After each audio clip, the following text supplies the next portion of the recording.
Hello, everybody. Salut, and welcome to another French GCSE and iGCSE tutorial video. So in this particular video, I'm going to talk about the writing exam in general and provide some tips and some ways of making sure you can maximize your marks as much as possible for your writing paper.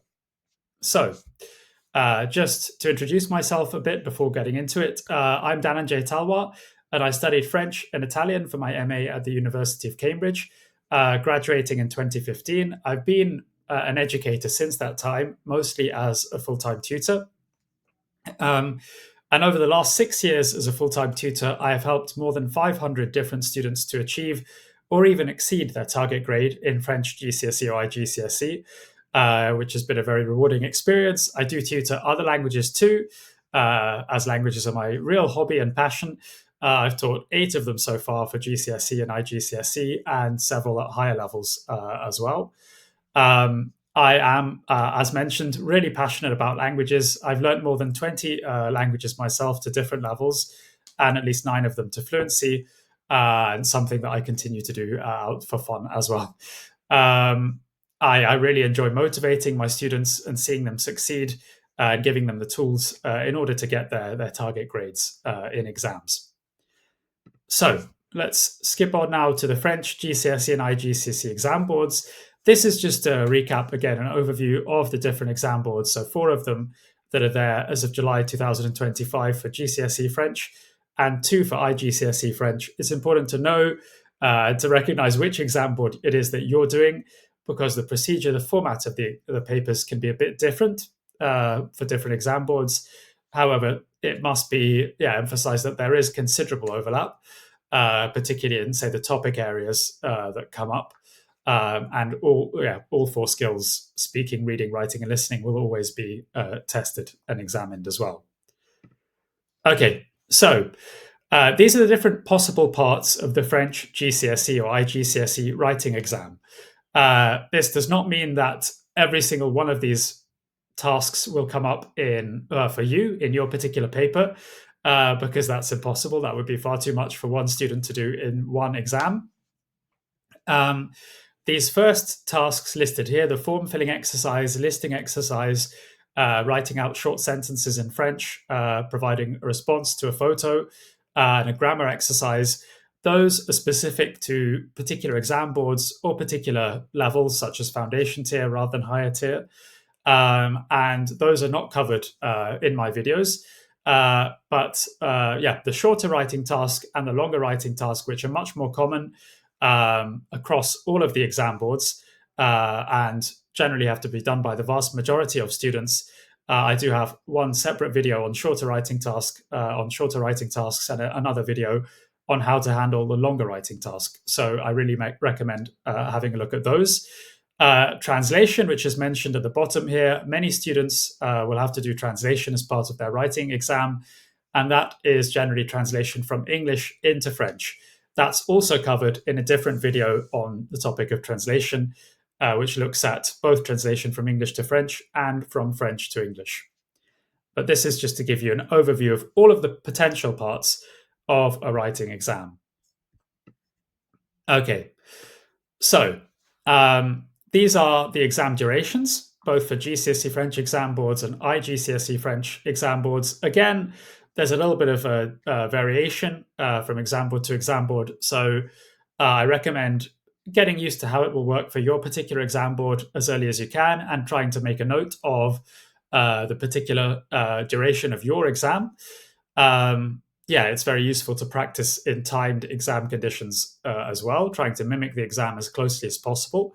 Pearson edXL iGCSE is a bit of an outlier still in that they have a combined reading and writing paper. So one paper in which the reading and writing skills are both combined. Okay, on to the tips now for the writing paper. So time management is very important. So of course, it's important to know how long you're going to get in your writing paper, but managing that time effectively is arguably even more important. And what time management means is being aware of how much time has already gone in the exam and how much time is left. So as a student, you need to track how much time is left in particular, to complete all of the questions on the paper. And don't forget as well that when you're factoring in how long you have to complete the paper, you need to think about checking time as well. So make sure to factor that in, the time that it will take you to check through all of the questions. I would check through everything twice, ideally. So I would check through each question just after completing it. After completing each individual question, I would look back over it and quickly check through, assuming that there's enough time to do so. And I'd make sure to check through everything that I've written down right at the end as well. Just after I've completed the final question, I would go back and look over everything that I've written in my paper, because most students will spot plenty of mistakes that they will then be able to correct while checking. So managing your time is really important. There should definitely be, in your final exam, there should be a clock or some way of keeping track of the time. You should know very clearly what time the exam started and what time it will finish. And yeah, you should look back periodically. You don't have to look at the clock continuously, because then you'll just get distracted from answering the questions. But I would look at it from time to time, periodically, to make sure that you're on track, and then try and adjust your speed accordingly too. So if you find that, you're going quicker than you expected, then you know that you can actually breathe a bit and potentially slow down, to maximize your marks and reduce mistakes. If you're actually going quite slowly, then you know that you may well need to speed up in order to get through everything and to complete the paper and check within the allotted time. Okay, so memorize key phrases. That's something I talk about a lot. Key phrases can include things like subjunctive phrases, if clauses, more advanced features of grammar. And it's a really good idea for any student, actually, regardless of your grade, your target grade, or your exam board, to memorize some key phrases before going into the writing exam. It's very useful for speaking as well. And try to memorize these even potentially a day or two before your exam. Try to memorize a bunch of these phrases that you'll be able to actually remember on the day. So not too many, perhaps between 5 and 10 for most students. These phrases are a really good way of getting around possible difficulties with very tough parts of French grammar, such as, say, the subjunctive, which can take a lot of practice to master. And instead of doing so, you could just memorize some key phrases that use the subjunctive instead. Also, be clear on the differences between the shorter writing task and the longer writing task.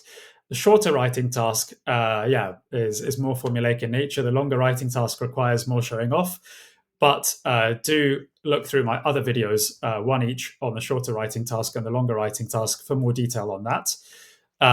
Make sure you answer each and every bullet point and roughly equally. So as well as knowing the technique required for the writing paper, for example, you also need to make sure that you address every single bullet point that you're asked to answer. So if there's 5 bullet points for your particular question, you need to make sure that you address every single one of those and that you talk about them or write about them roughly equally in terms of the number of words as well, more or less. So don't put a lot more attention or don't spend a lot more time or words on one bullet point than you do on the next one. That is important for the marks as well as the accuracy and quality of the language. And here are some more tips. So stick roughly to the word limits for the writing tasks. About 10% either way, above or below the exact word indication is generally fine. I would try and avoid losing marks for things like the word count as much as possible. It's a very frustrating way to lose marks for students, especially if they've actually produced very good French in their answer and hit all of the other criteria for scoring marks. So even though some teachers even do recommend ignoring the word count sometimes, depending on your exact exam board and the format of your paper, I would play it relatively safe and stick to about 10% either way. I would give yourself that much leeway for the word limit. And I would actually sit there and count up the words one by one in the test. That's what I did, which worked for me. And again, I would do that just to avoid losing any marks for this reason. You can perhaps estimate more roughly how many words you've written But what I actually did, and what I would still recommend, is actually sitting there and counting up the words one by one to make sure you're not going to lose marks for the word count. Okay, make sure you check through your writing thoroughly afterwards. This is really important. Can't really stress this enough. Most students, even top ones, will spot mistakes that they will then correct while they're checking. For everything that you've written in French, of course, you must check through the spelling, punctuation, and grammar. The SPAG is very important. But I would also look at the content and the sense of what you've written. Does it make sense? Does it fulfill the requirements of the question? Have you left anything out? Have you made sure to answer the question fully? For example, don't translate completely word for word. So if you do have a translation component for your writing exam, translate sense for sense. Make sure that you don't translate very literally, because of course there are differences between French and English, so that won't work. And lastly, practice in exam conditions and try and use past paper materials. Your aim really when you're revising is to try and imitate the exact exam conditions, the conditions of your final exam, as closely as possible. So try and use past paper materials that are going to be as close as possible to the real thing, and try and use them in exam conditions as well. So without being able to look up words or go beyond the time limit, for example. I would do that particularly as you get close to the final exam. A few further tips then for the writing exam. Make sure you're aware of the exam format for your exam board. Again, there are differences between different exam boards in terms of the format of the papers. Some like Pearson edXL iGCSE has a combined reading and writing paper, for example. There are differences in terms of the word counts for the tasks, exactly which tasks will come up and what they require you to do. So make sure you're as clear as possible on all of that. If you're studying French GCSE, so not iGCSE, but GCSE, then you need to be aware of whether you're going to do foundation tier or higher tier as well, because again, the format of the exact exam will change accordingly. And make sure you're aware of the word counts for your exam board. So I do mention that in my other videos for the shorter writing task and the longer writing task too, and those will be definitely accurate for July 2025. If you want to make sure, then check the exam board's website. Those are my top tips. You can also check with your teachers if you want to, another layer of certainty there. If you cannot remember a specific word, which is something that happens very commonly to students when they're writing in French, then just try to get around it in some way. Use a synonym, for example. There are various methods. It's usually not beneficial to spend a long time just racking your brains trying to think of one specific word. Often there will be a synonym, or if not a synonym, another way of conveying the same idea. So you could rephrase it, you could paraphrase it, or express it a little bit differently. And that should be, as long as you do so accurately without making a mistake, that should be absolutely fine. So try not to get too hung up on forgetting one very specific word. And as I said, memorize high scoring structures. So these are the key phrases I was talking about. They can really make a difference to a student and to a student's mark. And the good news is that they also do not take that long to memorize, or they shouldn't do, ideally, because even 5 to 10 phrases, high scoring phrases, can really make a difference.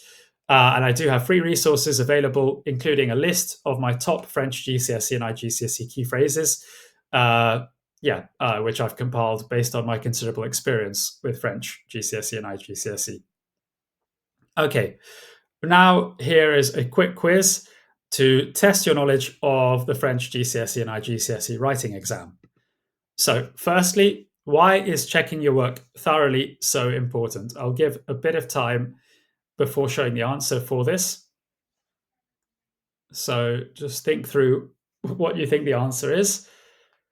Okay, and I'm going to show you now. So students will often make mistakes that they will then be able to spot and correct while they're checking, which will directly boost their marks. So checking your work thoroughly is very important for that reason. It can directly improve your marks. Almost everyone will spot some mistakes they've made while they're checking. So don't neglect that or overlook it at all. Question 2 is true or false. So as a student, you need to track your time in the writing exam. Again, I'll give a little bit of time to think over this. Now I'll show you the answer. So this is true.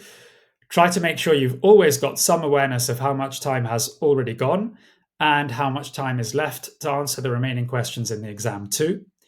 Um, yeah, so you do need to check that clock from time to time, fairly regularly if you can. Yeah, to make sure that you're on top time wise, and that you're going to be able to finish all of the content of the exam within the time limits.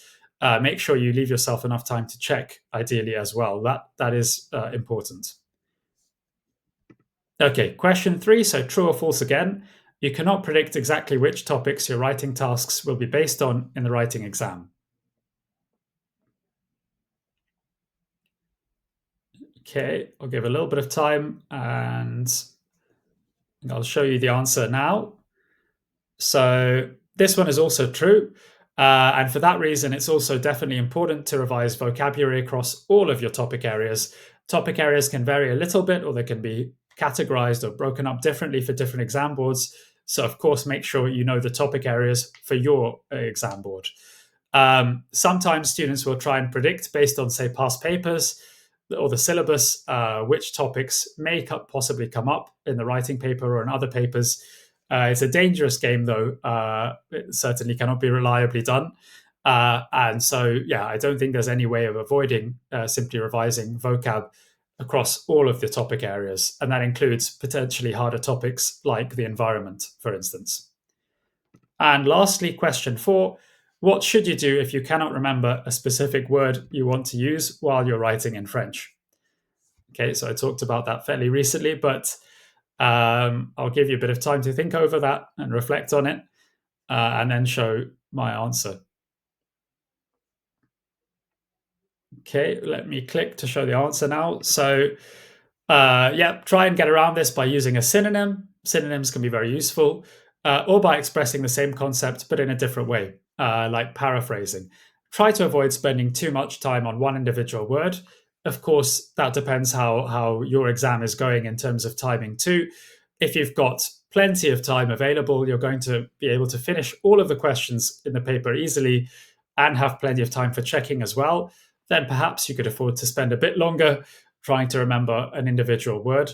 For most students, that won't be the case, though, so it's not worth spending too much time on that. Yeah, try and get around it or express it as closely as possible. Okay, for questions on any of this, or if you'd like to know more about more personalized help I provide, you can contact me by email, through Facebook, or through Instagram. I post on Facebook, Instagram, and LinkedIn every single day with tips on French, GCSE, and iGCSE, as well as GCSEs and iGCSEs and other languages. Yeah, a lot of value on how to maximize your marks for GCSE and iGCSE. And I talk a lot about my passion for languages too, so sharing that with everyone in the world. Of course, sharing why languages are so rewarding, why it can be so fun to learn them, what you're missing out on if you don't learn them, and why it's beneficial to do so.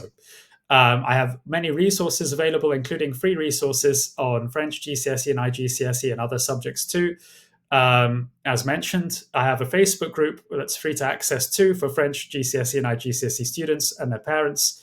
And I do one-to-one classes, group classes, courses, and more. So if you'd like to find out more about any of that, just get in touch.